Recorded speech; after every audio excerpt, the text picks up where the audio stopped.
ওরে আবু মাহজুরা, কেমন দেখা যায় তোমারে, তুমি সামনের চুল কাটো না কেন? আবু মাহজুরা বলে, আমি হাঁটু গেড়ে পেয়ারা নবীর সামনে বসেছিলাম, আমার এই মাথার চুলের মধ্যে মুবারক হাত লাগিয়ে বিশ্বনবী নিজে আমাকে আজানের প্রতিটা বাক্য শিক্ষা দিয়েছেন। বিশ্বনবীর মোবারক হাত, পবিত্র হাত আমার মাথার চুলের যেই জায়গায় লেগেছে, আমি চাই ওই চুলগুলা নিয়ে আমি আমার কবরের ভিতরে যাব।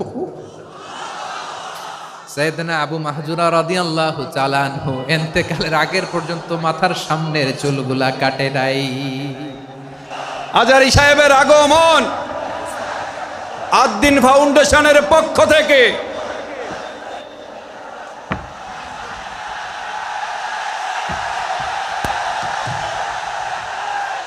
লিল্লাহে তাকবীর, লিল্লাহে তাকবীর।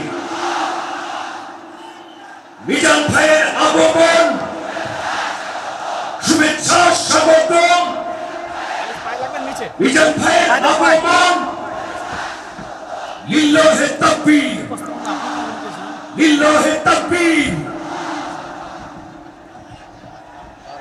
সম্মানিত হাজিরিন, আপনারা ভালো আছেন সবাই?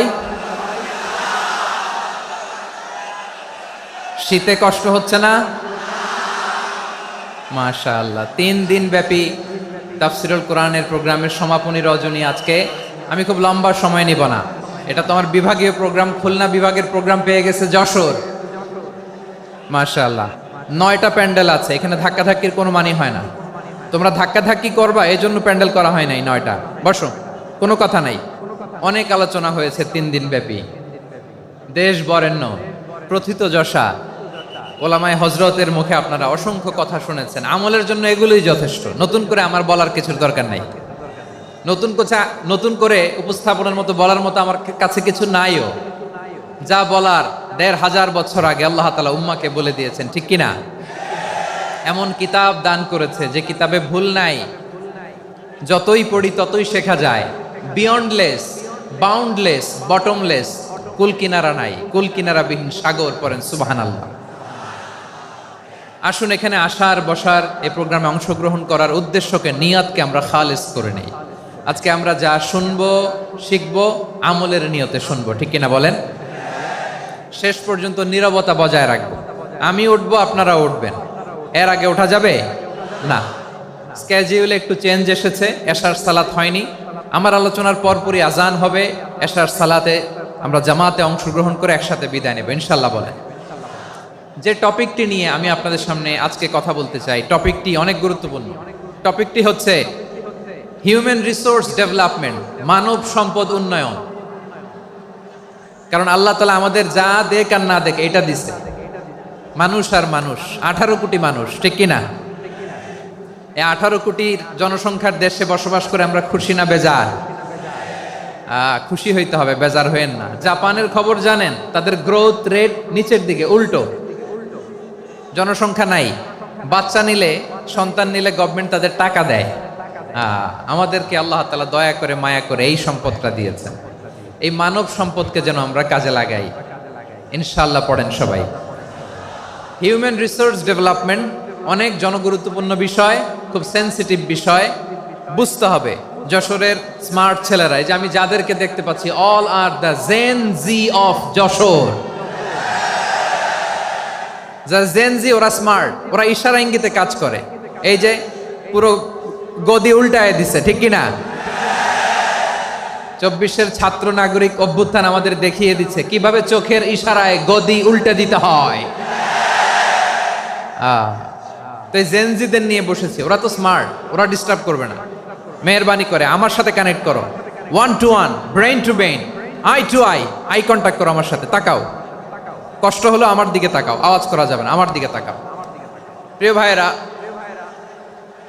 হিউম্যান রিসোর্স ডেভেলপমেন্টের ব্যাপারে কিছু কথা বলবো। এই যে আমাদের বিশাল জনসংখ্যা, এই জনসংখ্যাকে কি করে জনসম্পদে রূপান্তরিত করা যায়, এ ব্যাপারে কথা বলবো। আমি সূরাতু বনী ইসরাইলের 70 নম্বর আয়াত তেলাওয়াত করেছি। এই আয়াতের আলোকে কিছু কথা আমি আপনাদের সামনে বলবো।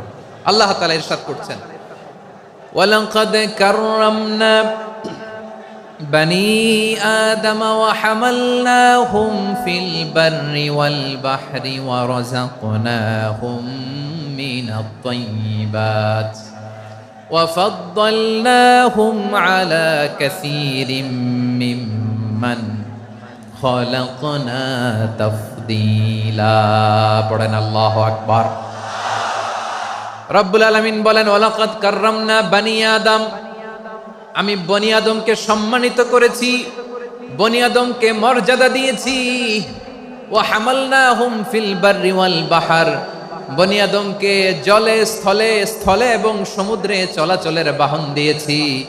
ওয়া রাযাকনাহুম মিনাত তাইয়্যিবাত, তাদেরকে পবিত্র রিজিকের বন্দোবস্ত করেছি।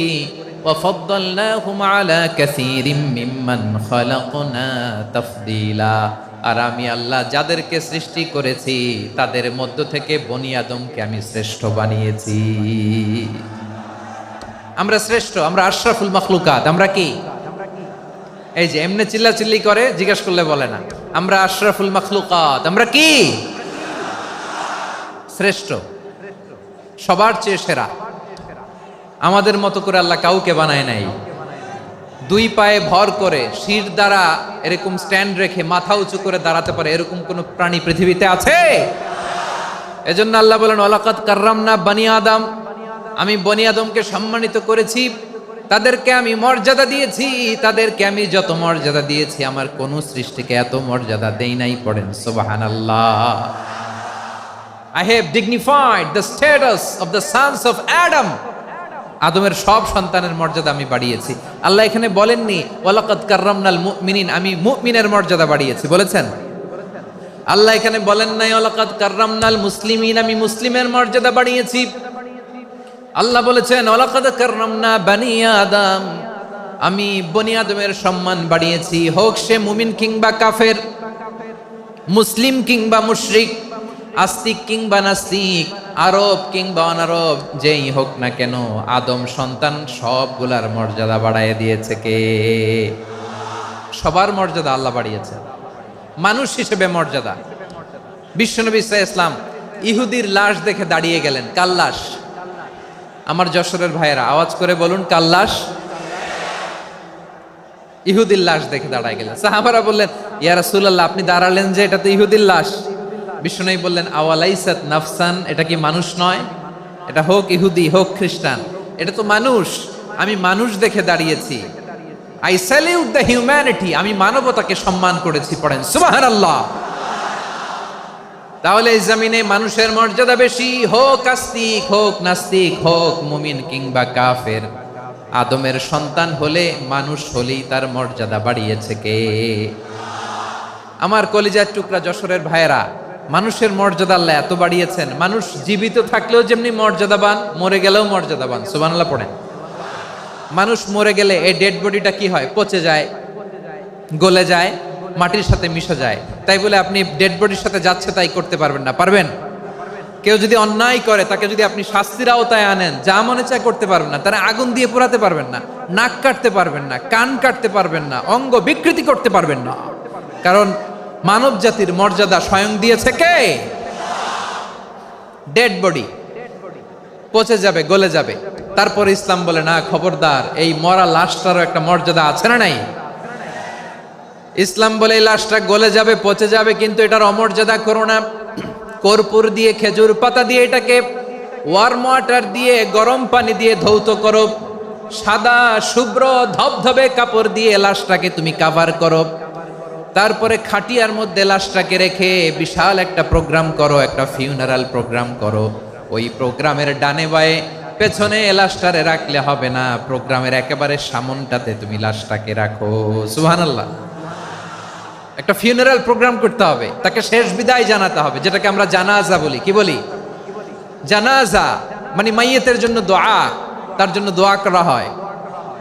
তাকে একটা সিস্টেমেটিক অর্ডারে কবরে রাখা হয়, সুন্দরভাবে সেটাকে কবরস্থ করা হয়, মাটি দেয়া হয়, পানি দেয়া হয়। তার মানে মরে গেলেও মানুষের সম্মান বাড়ায় দিয়েছে কে? এজন্য আল্লাহ বললেন ওয়ালাকাদ কাররামনা বানি আদম, বনি আদমের সম্মান মর্যাদা আমি আল্লাহ বাড়িয়ে দিয়েছি। মানুষের সম্মানে তুমি কখনো আঘাত করো না, ঠিক কিনা? তাহলে ভাই, প্রথম মেসেজ হচ্ছে the first and foremost message tonight to the people of জাসর। আল্লাহ বলেন, I have dignified the status of son of Adam. আমি বনি আদম সবার মর্যাদা বাড়িয়ে দিয়েছি, হোক আস্তিক নাস্তিক, হোক কাফের কিংবা মুশরিক, তার মর্যাদা বাড়াই দিছে কে? যখন বন্যা হয় আমরা ত্রাণ নিয়ে যাই, আমরা শুধু মুসলমানদেরকে ত্রাণ দেই নাকি? হ্যাঁ, আমরা মুসলমানকেও দেই, অমুসলমানকেও দেই, হিন্দুকেও দেই, বৌদ্ধকেও দেই। যেখানেই মানবতা বিপন্ন সেখানে ইসলামের হেল্পিং হ্যান্ড আছে না নাই? সুবহানাল্লাহ, কি দিন আমরা পেয়েছি, কি বিধান আমরা পেয়েছি। ওয়ালাকাদ কাররামনা বনি আদম, আমি বনি আদমকে সম্মানিত করেছি। এরপর আল্লাহ বললেন, ওয়া হামালনাহুম ফিল বাররি ওয়াল বাহর, মানুষকে স্থলে এবং সমুদ্রে চলাচলের বাহন আমি দিয়েছি। স্থলে কিভাবে চলবে, জলে কিভাবে চলবে, এই বাহনের ব্যবস্থা করেছে কে? এই জেনজি।